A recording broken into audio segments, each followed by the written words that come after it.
Hi, Wakeman here, and I'm so excited to announce a brand new offering at Reality-Based Leadership. I'm launching a Life's Messy, Live Happy group where you can have direct access to me, and we will spend time together talking not just about leadership, but about life and all of the ways you can use the universal principles I teach to live happy in a super messy world. Now, I'm launching this group, and it means that you've got to jump on this and register. What is it?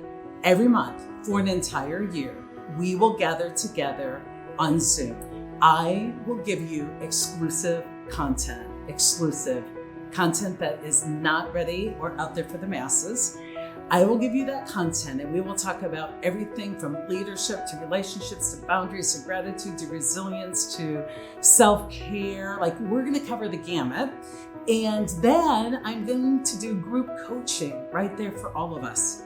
We're going to take these topics and apply them. You are going to be able to ask me questions, dialogue with me, be coached by me, learn. And in the interim, between our monthly sessions, I am going to be interacting with you in a very private Facebook where I will be sharing more exclusive content, answering your questions, putting up quick videos. It's really going to be a very cool way to spend time together. Now, where did this idea come from? Well, some of you might not realize this, but I'm writing a new book.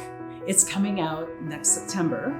And the title of the book is Life's Messy, Live Happy. When we aren't feeling content and joyful on the daily, I'm not talking about just feeling happy, but when we aren't in a state of happiness, we tend to get so confused. We toggle down. Our ego would tell us that our happiness is dependent upon our circumstances or the behavior of others. It is external to us. But the reality is your happiness isn't dependent upon your circumstances. Happiness is a choice, and it's a choice that people make once they can move skillfully at higher levels of consciousness through the world. Now, I've predominantly been out speaking on how to be an enlightened leader. All of what's going on in the world today and my interaction with leaders has taken us back to a place that's I did a lot of work early in my career, which is about the personal side of how do I do well in this world today? Not just how do I lead a team, but how do I do well as an evolved person in this world today? How do I emerge better from what's happening to me? How can I be evolved, not traumatized? And so I started to work with people a lot on anxiety and resilience and setting boundaries and parenting skills. And people ask me a lot of questions. How did you learn some of these universal principles? Sai, how do you do it all? How do you, even in the face of some really challenging life circumstances, how do you continue to live joyfully, give to others, be creative, and really live the life of your dreams? It's not because I've had incredible circumstances, for sure, and neither have many of you. It is about learning universal principles, toggling up, and being able to walk through life with higher levels of consciousness. And so in the book, I'm covering a lot more from my personal life and living a well-rounded life. I'm not here to tell you my life was perfect. I am going to tell you how I lived very happily in imperfect circumstances, how even when life is super messy, which it will always be messy, you can live happy. That's the stuff I will be sharing. This group starts the end of October, so you've got a few weeks to get registered.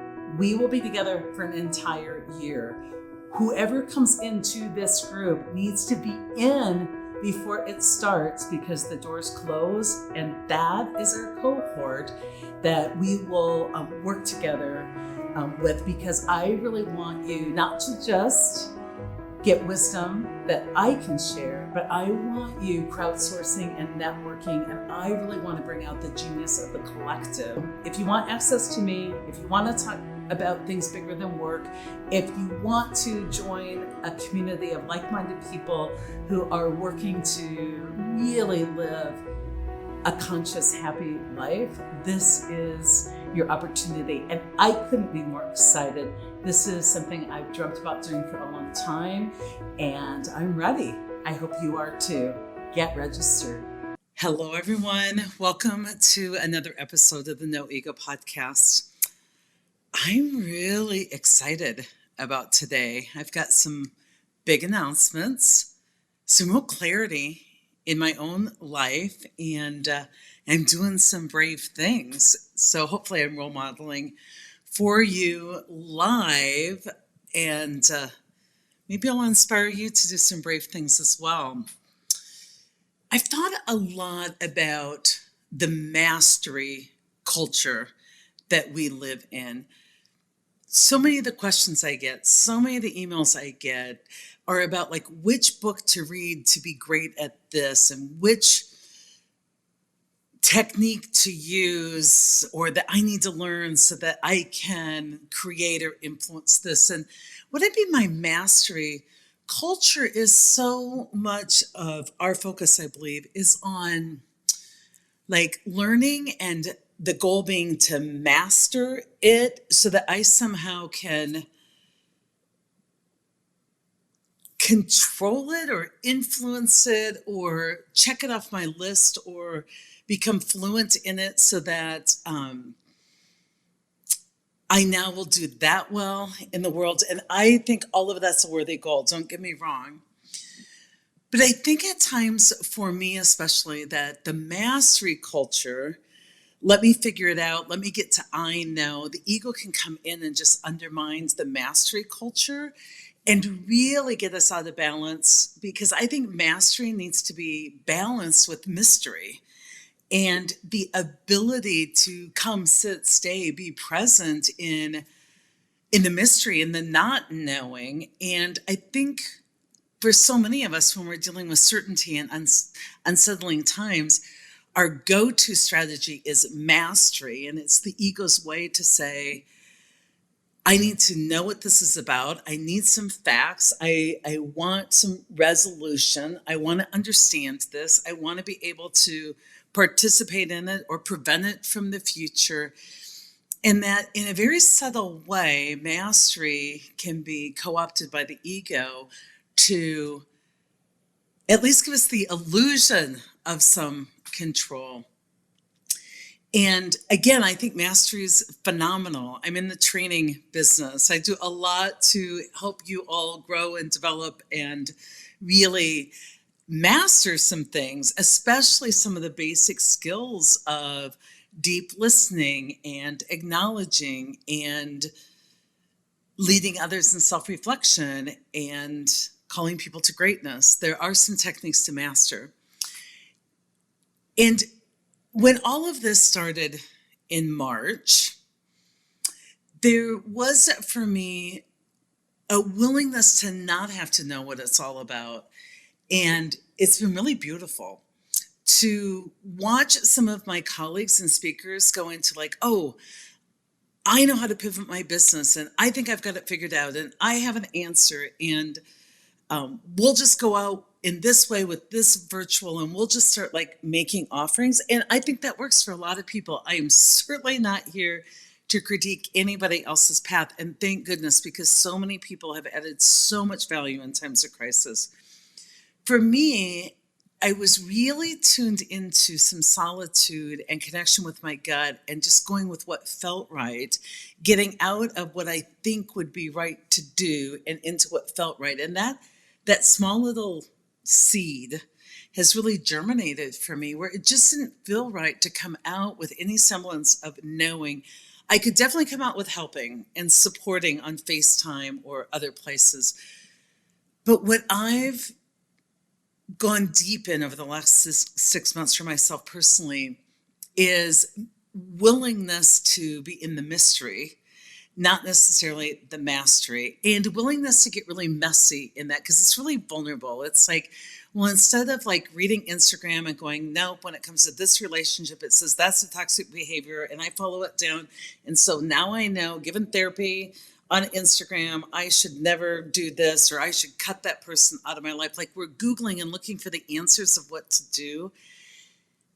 And I've done that so often, that intellectualizing, that I've just been really okay with going, well, what feels right? And if I move in that direction and it proves to be no longer feeling right, I'll move in this other direction.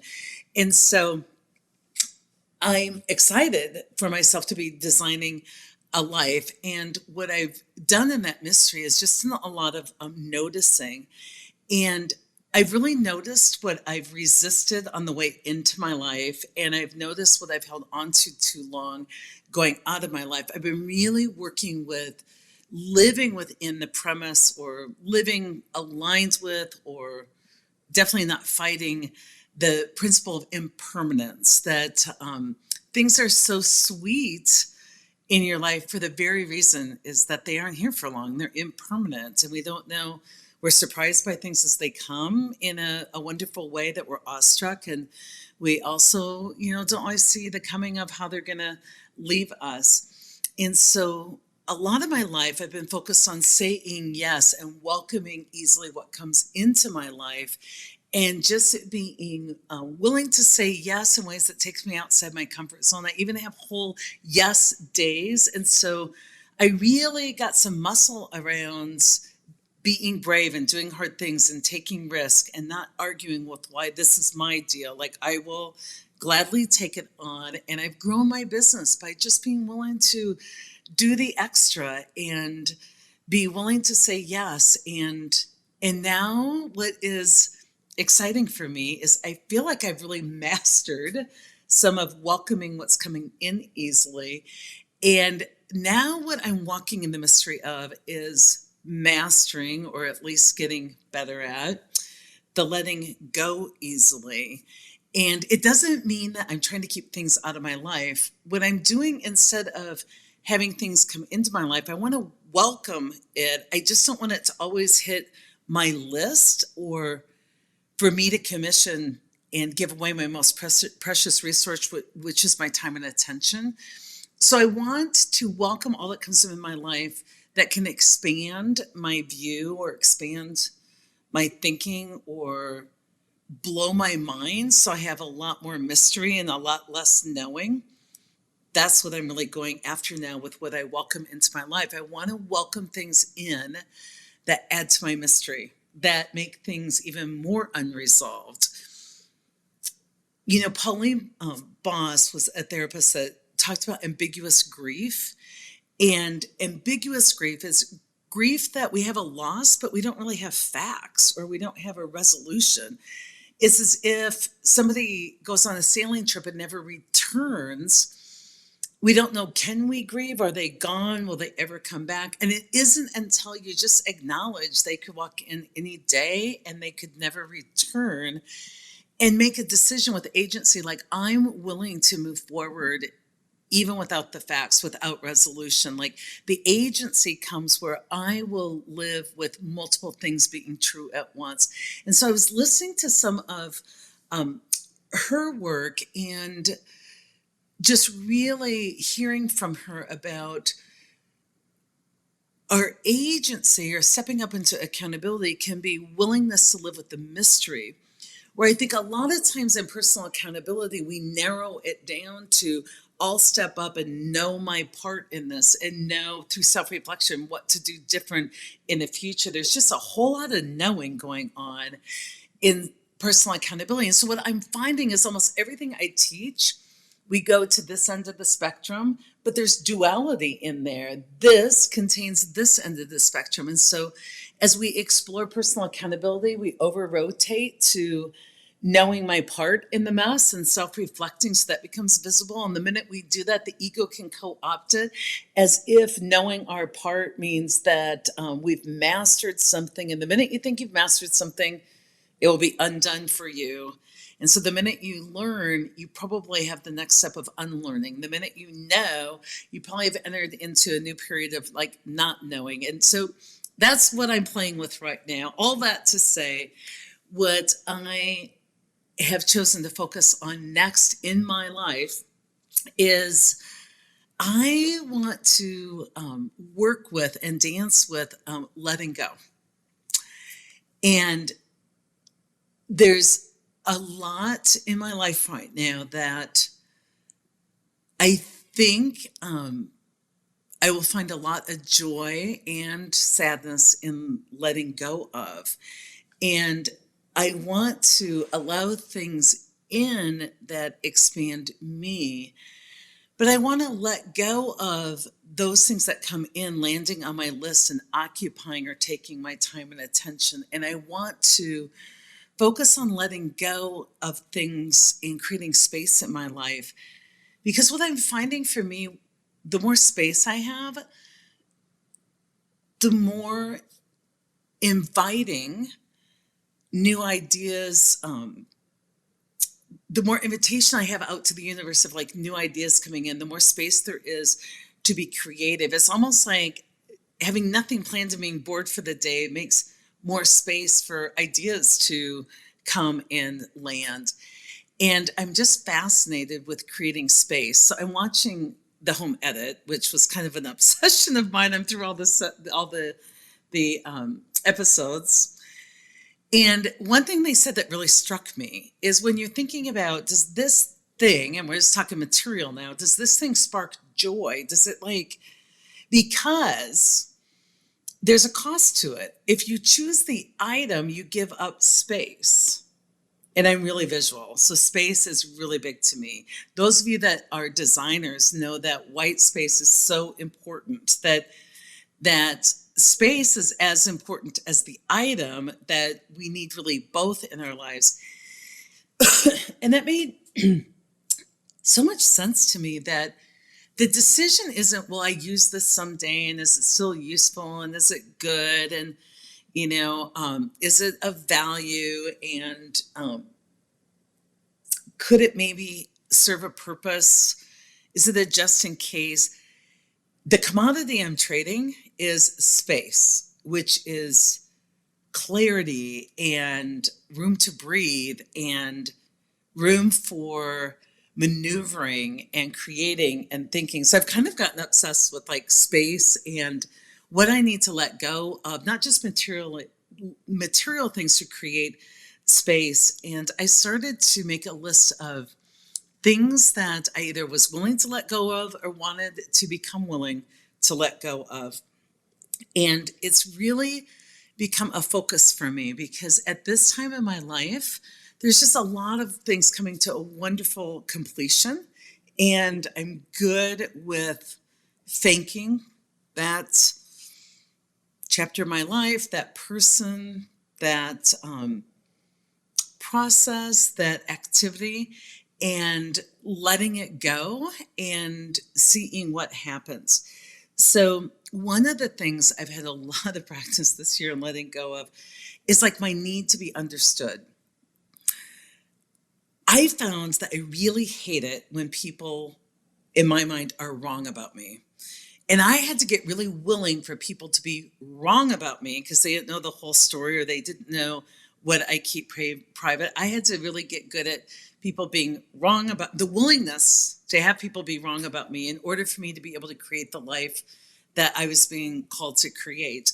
And so I really have found ways through all that is happening with changes in the business and changes in the world, where I've had the opportunity to find that rough edge of my ego that I can polish off, and they need to be understood or approved of or appreciated. Just in general, kind of that people pleasing, keeping the peace, having people agree with my decisions or validate it or even understand it. And I also have so many things happening in my life right now that I have been willing to let go of any hope for resolution, for knowing what happened, or for bringing multiple people to understand the facts, or for convincing somebody of like what my intentions were, or what my heart was. I've just let go of all of that.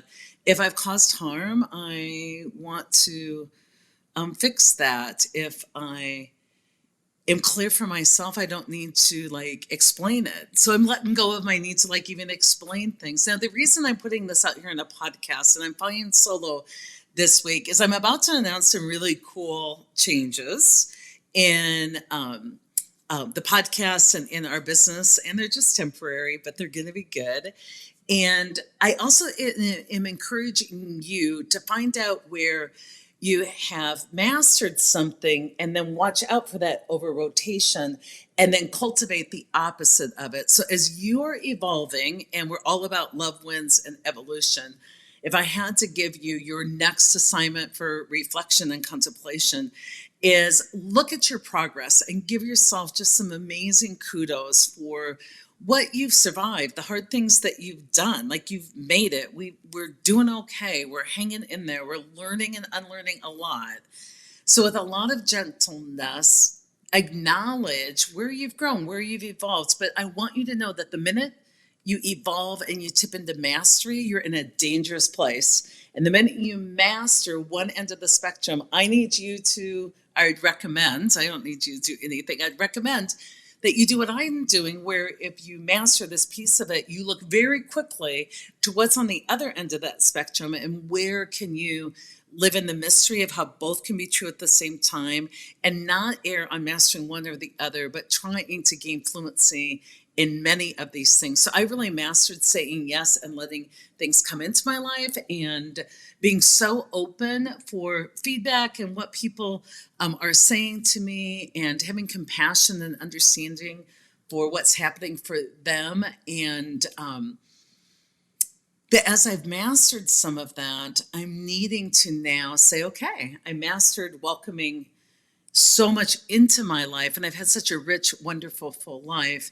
And now we're in a different season. It's time to master the letting go of, or if not master, be willing to be in the mystery of the letting go of things. And so for me, what I'm about right now is really focusing on radical simplification, letting go of everything but the basics. And that is one of the big insights I got in my time being stranded in Mexico for 3 months when the pandemic first hit, is this fantastic satisfaction, savory satisfaction of not having everything I need, but having enough. And so enough is really a cool word I'm walking with right now. And so I'm going to focus on letting go of the things that take away from that radical simplification, and just really trying to pare things down to what is truly either necessary or savory, scrumptious for me to enjoy, and practice the willingness to let go. So I want you thinking about letting go. So I made a list of things I'm going to let go. And one of the things I want to let go of is things not meant for me. So much of an entrepreneur's life is about that end of the spectrum of hustle. And so as opportunities come in, I'm like, you know what? Why not say yes? And I want to let go of things that aren't meant for me. There's so many opportunities out there. I want to really discern, not just like, oh, it came up and it chose me, but whether I choose it. And so there's so many things that as I was expanding my career, and it's been a blast, it was like, oh, well, I could. And so I would say yes to some things just because I could. Or what could the bother be? It's not going to hurt anything, and something good might come of it. And I was asked by somebody I care about, and I want to help others out as I was helped out, and I want to pay back, and I want to be a good citizen. And why not? The time is open on my calendar. I'm able to do that.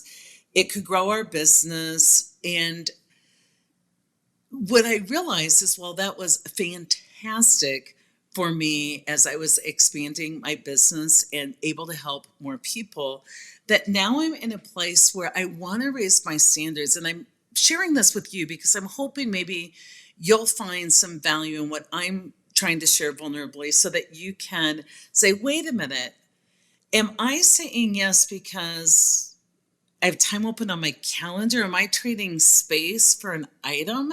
Like, what's the real trade here? And so I want to let go of kind of the lower standard I have about saying yes to things and saying yes because it wouldn't hurt instead of saying yes because I'm so excited about that. It's a heck yeah, it would bring me joy and it would really make best use of my talent because I find myself sometimes death by a thousand paper cuts where I do a lot of good in the world, but I might not necessarily be having the impact I want to have in the world. And I want to create room for spaciousness, for enough, for creativity. So I am saying a lot of goodbyes this year. I am letting a lot of opportunities go by, and they'll land with somebody else who will welcome that opportunity. And I am so okay with if I don't really recognize as it meant for me that it really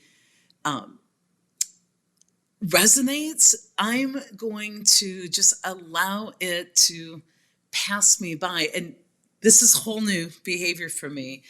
I have a lot of goodbyes to say, a lot of goodbyes. I have in the next few months one of the most difficult goodbyes to say in my entire life, and one of the most important relationships, my dearest friends. I am going to create space to really make that a sacred goodbye. And I have a friend who's ill, and it's just, I'm going to take the time to go deep into this mystery and say goodbye. And what I'm finding a lot about when I'm not able to let go and I'm feeling stuck and I'm holding on to something, I don't need to know what to do. I don't need to master anything. I don't need to orchestrate anything. Mostly, I need to probably just sit down and grieve for a moment. And whenever I'm feeling stuck, it's like my way out is grieve because I try and like figure it out and call in my resources. And it becomes like a Chinese finger puzzle where the harder I pull, the more difficult it is to get my fingers out. So if it doesn't spark joy, if it isn't honoring something sacred, if it doesn't touch me in a way that just really resonates and excites me or scares me in the way that like, oh, this is probably meant for me, this one's probably mine, I'm going to resist the urge to jump into overfunctioning and people pleasing, and I'm going to let it go by. I'm going to let go of things that feel like I have to. I've already let go of like so many clothes and possessions and physical weight and bad habits and relationships that no longer serve me. One of the things I'm really letting go of is my fear of missing out. Even though I'm an introvert, I'm letting go of that. Like there isn't going to be something I miss out on that dooms my business or my life forever. I'm going to let go of like feeling like I need to jump on because all the cool kids are doing it. I'm going to let go of like self-imposed deadlines. I'm going to let go and they not keep things just in case. I'm going to have enough faith in myself and what I can create that I'll always have what I need. I'll always have enough. And I bring this out to you because I think at this time in our life, it is so much more about unlearning what we thought we knew for sure, realizing what we thought mastered, we probably didn't, and we over rotated on, and get out of just even this mastery culture and be willing to master or get fluent in living in the mystery of it and to really play the ends of the spectrum. If you're good at welcoming in, then how good are you at letting go? Or if you're where do you need to evolve next? And for me, it really is this letting go piece. So this is bringing me to my really exciting news. This will be my last podcast. I am not leaving you high and dry. I am finding that I am teaching the basics over and over again of reality-based leadership, which I think they're pretty awesome. I have people reaching out to me, and we have so many new followers. We've grown so much. And I can tell by the questions I'm getting and some of the engagement I'm getting that it would be a great time for us to all center back into the basics, not the things we've already mastered, like the basics, just to lay a foundation and to expand our thinking again. Because a lot of people will take a piece of my work and they're like, oh, I'm going to hold people accountable. And I'm like, don't use my work for evil. That's based on a whole premise of like caring and loving people and evolving yourself and working your own biases. And so I'm going to not do any new content on the podcast until February. I am taking us back to the basics, to our first season, and we are going to replay some of my most basic podcasts, and we're going to do that weekly, and we're going to cover them on social media, and it's going to allow me just some incredible space to say some goodbyes and to make room for all the creativity that's coming through with writing my book, and for me to really do the things calling to me. And what it does for you is it gives you a chance to get all of your team involved, to get all of the people in your life involved and go like, let's do this from the beginning. Let's talk about this. Now you have to keep in mind, it was a couple of years ago, so it's pre-COVID, it's pre-waking up of people that aren't of color. Like there's some things that's not going to be absolutely relevant, but I'm leaving space for myself to move away from social media and do that for 4 months. And we're going to start with the basics that we're going to serve back up to you and really create this space. Now, some of you are like, but I want the new stuff. I love this stuff. It helps. I'm glad you love it. And I'm glad it helps. You can join my Life's Messy, Live Happy group. One of the things I'm creating, and I don't want to keep half-twos in my life and try and do both and not give my best to the creating part. One of the things I've created is a Life's Messy, Live Happy group. It's a year-long process. We will get together monthly starting October 28th. And if you want to be part of this group, you got to go to info.realitybasedleadership.com/LMLH. That stands for Life's Messy, Live Happy. info.realitybasedleadership.com/Life's Messy, Live Happy.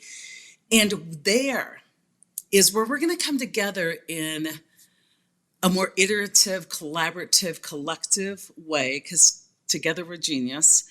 And instead of me just preaching and teaching, we're going to connect for a couple hours each month on Zoom. You'll get direct access to me. I'll be right there. And then we're going to have some a private community that we're going to be able to answer questions and have dialogue and discussion, and you're going to get exclusive content, and I'm going to pull back from some of the serving things up and do some co-creating with all of you. So if you're feeling withdrawals, you're okay. We got you. But that's where we're going to be for some of the more exclusive content. So if you've got folks that could sure use some of the basics, please go back to season 1 podcast, and we'll dish it up for you. You won't even have to go looking for that. And what I'm going to be doing then is lots of writing, lots of creating. The book is already coming along quite well. It'll be out in September, Life's Messy, Live Happy.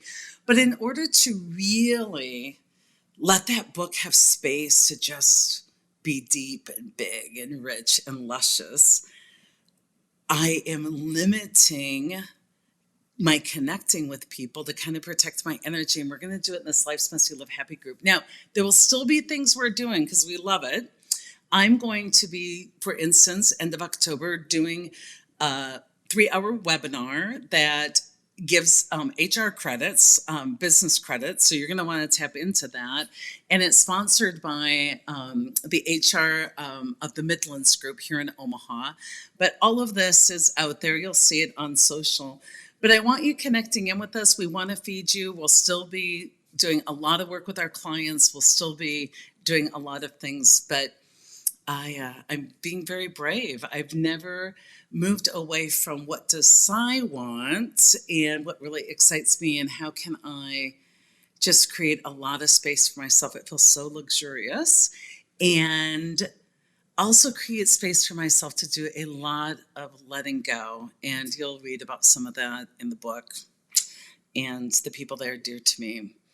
So I've been pondering a lot. And a friend of mine who's ill, and we're in the process of saying goodbye to each other.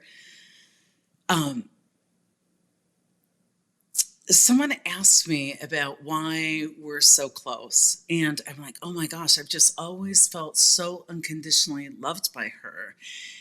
And so they're like, well, what does that mean? Because I'm writing. So people are like, clarify. And I said, I think I can describe it this way. Whenever I'm with her, and just the way that she's loved me as a friend is throughout our relationship, I never got the feeling I wasn't enough. I was just always convinced that no matter who I was, what I did, I just have always been enough of a person. I've just always been enough. And that got me thinking about the power of enough. Instead of grieving, I'm like, oh my gosh, the time we've had is enough. The time we have left is enough. Who we are together is enough. What if it's just all completely satisfactory and I take away that craving or desire for something more? What if life right now is enough? What if what I have is enough? And I have found so much happiness in this word enough, this concept enough. And when I took that on about that's what it's been like to have her in my life and be loved by her, I met with some sadness because I started thinking about people I've loved. And I asked myself, did they walk away from our time together doubting that they were enough, feeling like they weren't enough? Or was the way I was able to love them, was it that they're absolutely convinced that they were enough, that together we were enough? And I have to tell you, I don't know that I could answer that question well, because for me, my attention has gotten taken away for people pleasing or hustling or producing. And so I kind of have a new goal, I have a new goal. Even those people I'm leading, I want to make sure, even when I'm calling them to greatness, that they know that they aren't enough. And I think sometimes people get the message that they aren't enough, that even though I would like us to evolve in a certain way, we have goals that are stretch goals, that they aren't about that person not being enough or us not being enough or us not having enough. And so that's the mystery I want to go deep into, is how can I help people live with these multiple things that can be true, that we are enough, you are enough, I'm enough, everybody is enough. We're good.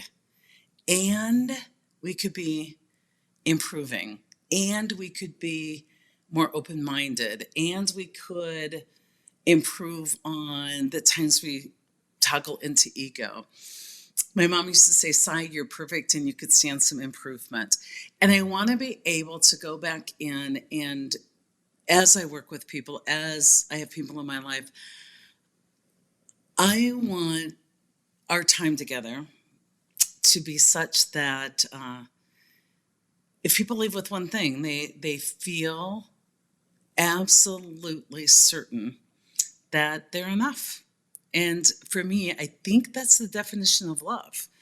I think that love is, whether it's a love relationship or just friends or caring for your people, I think that's the definition, that we're able to separate out any disapproval of the person or any judgment of the person, but we're able also to call us all up to create a better world and to step up in these times and to know that together we are enough. Together we're collective genius.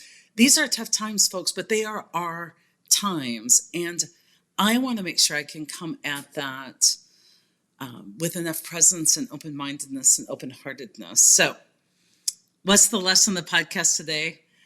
I want you to take a look at what you set out to master, and the minute you feel that you've mastered it or you're beating yourself up because you haven't yet mastered it, I want you to back off and enter into the mystery. I want you to consider making a list of things that you want to let go of. We always make lists for oh, what could I do next? Or how could I evolve next? I want you to ponder the idea of what would happen if you traded in commitments and time on scheduled in your like if you just looked at your calendar and there was space there. What would that do for your compassion towards people? What would that do for your care for other people? I think too often the ego uses I was rushed and I was overwhelmed and I was busy to justify us not being good to one another and not leaving people with the sense that they're absolutely enough. You were enough for me. You always have been. You always will. Our time together was enough. And so I'm working to create space. I'm working to see what that busyness is keeping me from knowing about myself. And a lot of you say, I look different, I sound different. I'm telling you what, this whole letting go and creating space and not grabbing onto things not meant for me and no longer serving me has been amazing. So I hope you are all well. You will hear from me, but mostly in the Life's Messy Live Happy group, but there'll be great things coming. And I don't know what those completely look like, but know that I am well. I hope you are well. I hope you are safe. Please vote. And no matter what happens with the vote, remember that we are all members of the human race and that love really does win. And this is a time to focus on evolving ourselves so that we can be better partners in creating the workplace that we want, that's inclusive and kind and gentle and soft and has plenty of space for the mystery and for the unresolved and for all of us being just okay anyway because we're enough. So join us for the Life's Messy Live Happy group so that you stay with us and enjoy the podcast as we take you back to the basics in social media and be good to one another. And I'll be back in February. Be well.